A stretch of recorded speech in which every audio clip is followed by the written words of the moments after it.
undefeated. 3-0 Baltimore Ravens taking on the Oakland Raiders on Sunday. Of course, that's a fun on Wednesday night with Chris Carter and Ryan Jensen out at Greenmount Station for the Bone Marrow Registry. We're going to have some more shows coming up. But I am, I'm kind of in a holding pattern. I met Springsteen this week. I got my Football Jones this week. I'm doing my radio and doing our Swabbies. Next week, I have to keep the whole week open because the Orioles might play on Tuesday. They might not play on Tuesday. Hell, they might play on Monday and Tuesday and still be playing on Thursday and Friday.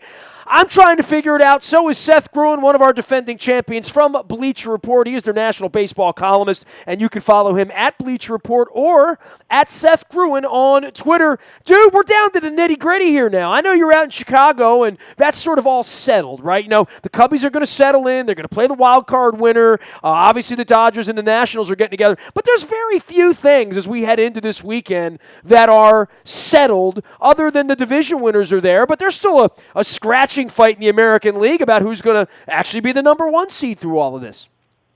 Sure, for sure. There's a lot to play for, and I think that obviously could factor into the wild card too, because the Blue Jays play the Red Sox in that last series, and the Red Sox are still going to have something to play for. That home field advantage throughout is important, and it's even more important to play that wild card team.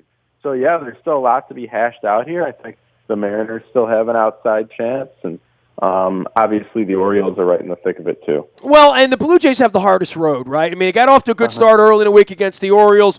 They look to be playing better baseball. But, I mean, the Red Sox are like on a different planet at this point. I don't know that any of us could have guessed this a month ago.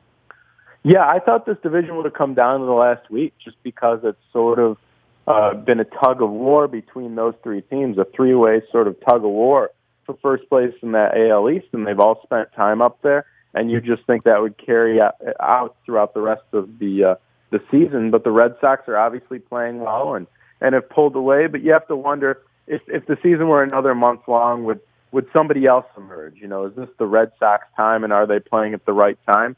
But that said, that's all that counts. Whoever's playing at the right time, usually comes out on top and usually plays well into October. So, the Red Sox are on fire. One thing we didn't see as Orioles fans with these bats all going cold the way they have the past couple of weeks. I know the pitching's been a little bit better. Certainly the stakes have been a little bit higher. Camden Yards has not provided sort of this incredible home field advantage or atmosphere that in previous years you've had here in Baltimore. But the bats, 1 run, 2 runs, 3 runs, 1, 2, 1. I mean, you go down the list here, you can't win baseball games like that even when your pitching's good.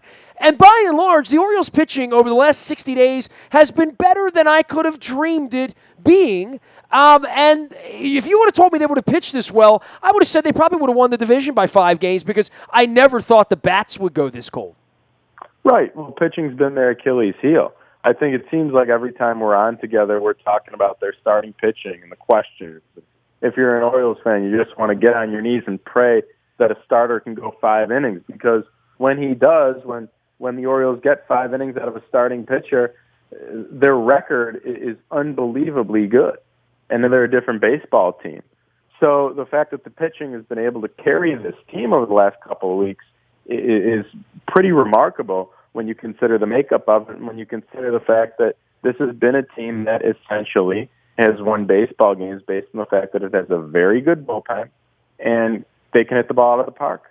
Well, I mean, from my perspective on a personal level, I'm not betting against them. I have a flight to Toronto on Tuesday. I made that last week thinking kind of trending that way. I mean, I've never really been a believer that Detroit or Seattle or Houston were going to catch them at any point, although they certainly are on the heels, and they're on their heels going into the weekend. Tigers aren't going to give in to this thing, and they've got an easier weekend than most.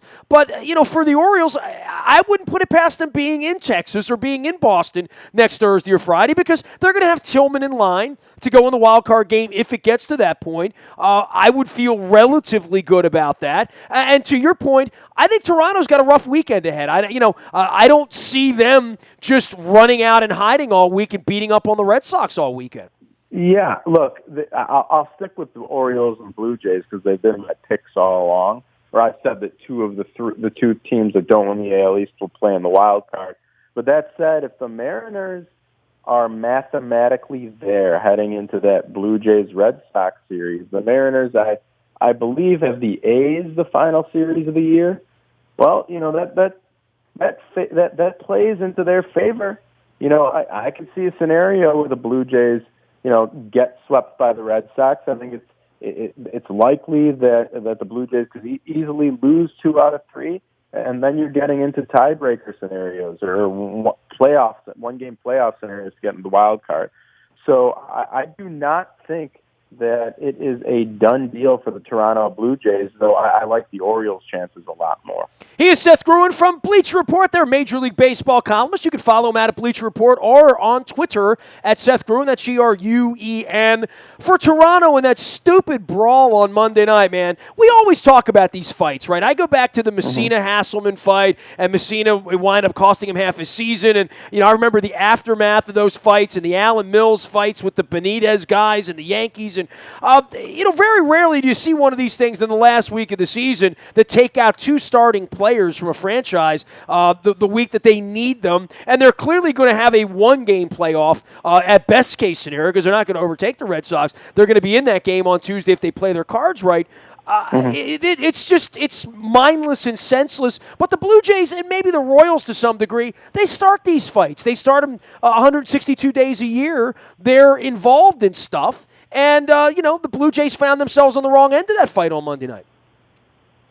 Yeah, I'm sorry, you cut out. I know you cut out a little bit. But, in terms of the fighting just in general in baseball, I think that what we've seen is that even though I personally think it does add a little juice to the game and it shows the importance of 1 of 162, and I'm talking about now the fights that don't necessarily happen now when it's high-leverage baseball intense, but in June and July, I think Major League Baseball feels that it's a bad look for them. For whatever reason, it's not a bad look for the NHL, but it's a bad look for Major League Baseball. I can understand it. The optics aren't good. And look, we saw them hit Rougned Odor pretty hard with a suspension after he got into that tussle with Jose Bautista. And we've seen Yordano Ventura get dinged for being an instigator. So obviously this is something that Major League Baseball wants to legislate out of the game. The death of Jose Fernandez earlier in the week, I don't know what to compare it to. I'm old enough, Seth. I'm a little older than you, but I remember Thurman Munson dying. I remember Clemente dying when I was a little boy, and that was in the offseason. Darryl Kyle, who I had interviewed at various points and, had a tragedy. We've seen these things, but nothing of the magnitude of the star power. When you look at this kid's stats, and they will remain untouched forever now, and you start to extrapolate those kinds of stats, the kinds of numbers, the kinds of player he was, obviously the kind of teammate he was and how beloved he was by the Marlins. This is something we never hope to see, and when we see it, we're always sort of shocked and saying, what's the kid doing in a boat in the middle of the night? And now we're hearing teammates were invited and didn't want to go. But either way, this is the kind of tragedy that, they try to keep these guys young and try to keep them out of trouble, but this was one of those things where, good judgment probably was not used in this case, and the rest of baseball is picking up the pieces from this thing, man. Yeah, look, it's hard to know or pass judgment on what happened, and I'm not prepared to do that. And I think that sports writers, talk show hosts were asked to react to a situation like this, but it really has very little to do with sports itself. I think fans of sports, obviously, for a number of reasons, become attached to certain teams and organizations, be it for geographical reasons or maybe because their parents have passed the fandom on to them. But simultaneously, I think we attach ourselves to the stories of certain athletes and live those stories vicariously through them. And one of the great things about sports is it's the greatest in rags to riches and triumph over tragedy type stories. And I think Jose Fernandez and his journey sort of, but really represented a lot of that. And I think his death represents for some unforeseen reason, great promise being taken away from somebody, someone's life being robbed of great promise. And I think that's why it tends to, touch and affect so many people. Weird couple of weeks in baseball all the way around, from the fights and the death to the pennant race here. And I guess the biggest story this weekend would be if the Giants somehow play themselves out of the wild card and it winds up being the Mets and the Cardinals. But you talk about tough weekends and the Blue Jays and the Red Sox getting together. The Giants are going to be hosting the Dodgers this weekend, and Dodgers don't have a ton to play for, but they don't like each other.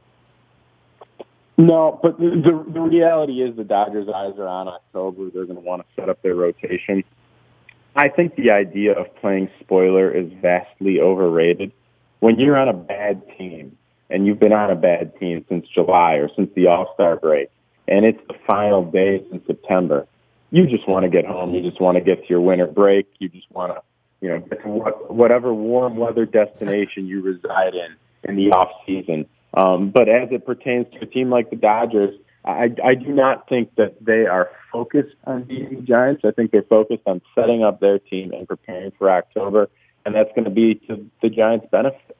Seth, who's going to be in the wild card game on Tuesday and on Wednesday? American League, you like Toronto and the Orioles. Who do you like in the National League? Yeah, I like the Giants and the Mets. Again, I think the Giants sort of know how to win these types of high-leverage baseball games. And the Mets have just seemingly been able to somehow hang on despite a litany of injuries. I mean, you talk about the Dodgers and the Mets and the injuries they've both overcome. And hats off to both those organizations. Cardinals got some home cooking. They're going to play Cincinnati and Pittsburgh through the weekend as well. Hey, man, always great visiting with you, doing some baseball. Hopefully next week the schedule will be a mess. They'll wreck my life and turn everything upside down by continuing to win here in Baltimore. But time will tell. I just hope the bats awaken over the weekend up at Yankee Stadium. Seth, great having you on, man. We'll be monitoring you all next week as well. I know you're going to be out there tweeting about all the baseball games. If you're a baseball fan, it is the most wonderful time of the year now, isn't it? Yeah, there's nothing like playoff baseball, and hope to come on with you next week and talk about some of it. Well, that will depend on the Orioles, and it'll depend on the Ravens as well. The Orioles, man, when the season ends, it ends really quickly, doesn't it? Even if you make the wild card and you lose, it's like you didn't make the playoffs at all. Ask the Pittsburgh Pirates. They'll tell you that, right? Yeah, for sure. But, hey, I think that what Major League Baseball did by adding that second wild card team and going to this one-game playoff, first of all, it's extremely beneficial to the sport. I think it adds a lot of drama, not only this time of year, but even at the trade deadline. But it also makes winning your division important. And that's the thing I think that it does, is it makes the playoffs more democratic, and it stresses, winning your division in the regular season. I don't mind the one-game playoff. I think it's kind of exciting. I like it. Yeah. I like it. I mean, it's for me, the thing, of all the playoff stuff that I never liked was the 2-3 5-game format where you were the home team and you had to go on the road to play the first two games. I mean, that was just the dumbest thing I'd ever heard of. Yeah, I mean, what you're talking about when the 2-3-2? No, the 2-3 back with the 5-game series. Oh, the 2-3. Oh, and yes. When they started, that was the only really egregiously stupid thing. I mean, other than playing World Series games in November, which they're doing too, which I also think is egregiously stupid. But the World Series should be settled before Halloween, in my opinion. But I do love this one-game thing. This was a good idea. It's a little radical, but it's a good idea. I agree, and I think also the 2-3 disadvantages the team with home field advantage because those first two games are so big in a 5-game series, and you really got to win at least one of those on the road. In theory, the home every team is supposed to preserve its home field advantage. So in theory, the idea was that the team that had the 3 had to win 3 straight games, and yeah, I agree. I did not like that either. Quick thing for you, because I know you wrote about this week at Bleacher Report on the Cubs. Cubs are one of the more fascinating teams here because the Red Sox, Cleveland, and Texas, they're all playing amongst themselves to get the number 1 seed, and whoever comes down the pipe, whether it's Toronto, Baltimore, whatever, Detroit, whoever it would be fine. In the National League, I mean, the Cubs are sitting around watching this scrap amongst these 3 teams, sort of knowing they're going to get one of them, right? New York, St. Louis, or the Giants. I don't think anybody would want any part of the Giants, given their pedigree, right? No way. And that's what I wrote about. I said that of those 3 teams, you want to avoid the Giants. I mean, obviously, it's not up to the Cubs. It's up to those 3 teams. But we've talked about this before. The one thing that you want heading into October is a dynamic starting pitching duo. And the Giants have that with Madison Bumgarner and a presumably healthy Johnny Cueto. Because those guys, even if Bumgarner pitches in that wild card game, you probably have Cueto in game 1, which means that those guys are going to pitch they're going to pitch 3 of those 5 games. Well, 3 is all you need to win. And by the way, both of them, have very good numbers against the Cubs this year. And Cueto's numbers at Wrigley Field, his ERA, I think, is a 3.06. That's pretty good, especially in a park that can play big at times. So that, to me, is a very, very dangerous team, and they have capable hitters on that team who have been through it, and they have rings and experience. And I don't care. I know a lot of people like to say that experience is overrated, but I really think that's a stupid comment, because it's like anything. If you have a fear of heights, when you go bungee jumping the second time around, it's not so scary. Well, it's the same thing with the World Series. Once you experience it, once you win one, or even like being on the radio, once you do it once, it gets easier the second time.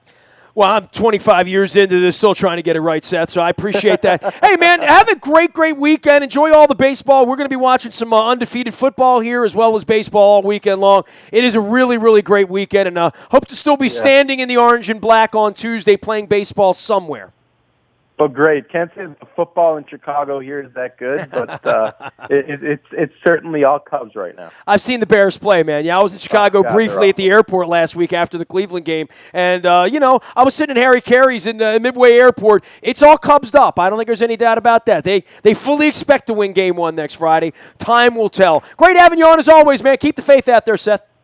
All right, see you later. You got it, Seth Gruen, Bleacher Report, and Seth Gruen out on Twitter. He covers Major League Baseball. We cover Major League Baseball here as well. Luke and I will be monitoring the Birds in New York all weekend as we're on the backfields in Owings Mills, getting the full story on the undefeated Ravens. Also have the undefeated Terps taking on the Purdue Boilermakers at 3:30 on Saturday. Plenty of conversation in and around that at WNST.net, as well as in our Buy a Toyota audio vault 24 hours a day. For anything that you miss, you can also download the TuneIn Radio app. We come in live, local, and late breaking from anywhere in the world, including Brisbane, Australia, where I got some fan mail this week, which is nice.